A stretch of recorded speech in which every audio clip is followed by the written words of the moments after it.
The day is shaping up to be pretty decent, Brooks says, weather-wise. He'll tell you more about that in just a few minutes. Right now, though, if you were in a relationship, should you really have a backup plan? There is new research that shows half of all women have a guy on the back burner just in case things go wrong in their current relationship.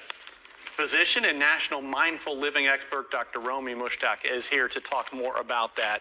Dr. Romy, seriously? Good morning, Tom. I know, and Come on, this sounds positively guy, doesn't it? And I have to sit here and defend all of us women, but this is the latest psychology research. I was just as shocked reading this data. More than half of women who are married and categorize themselves as happily married. Wait a sec. They're married. Happily married women are doing this? Have a backup plan. And what is a backup plan? It means you have someone on the back burner. So a specific person that they've identified. A specific person that they've identified, and in most cases it was either an ex-boyfriend or an old friend who never made it to the dating category.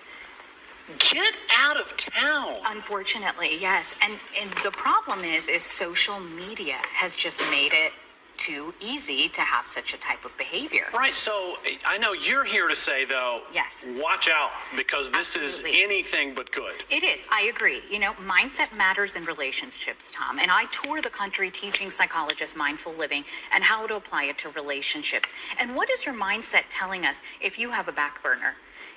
It's telling us we don't know how to communicate well in a relationship, or when the going gets tough, instead of maybe learning important skills from a professional on how to cope with all the ups and downs that always happen in a marriage, we're saying it's okay to run away. Yeah, I mean, the first thing that comes to my mind is that shows just a total lack of commitment. I agree.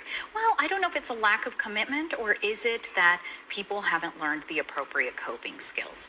You know, it's a direct projection of how we feel about ourselves if we're not comfortable in a relationship and wanting to run away. We have to be comfortable with the relationship first with ourselves. And if there's a problem in the marriage, there's no shame in getting help from a licensed professional, Tom. So, and that's where I was going right now. Mm-hmm. If there's somebody out there who's watching right now and says, you know what, that's me.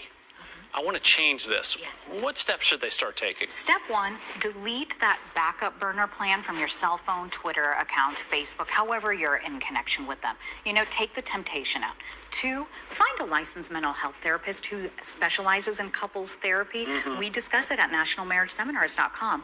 You can find free advice there and training for professionals on how to cope with such issues. And honestly, it may not be physical cheating.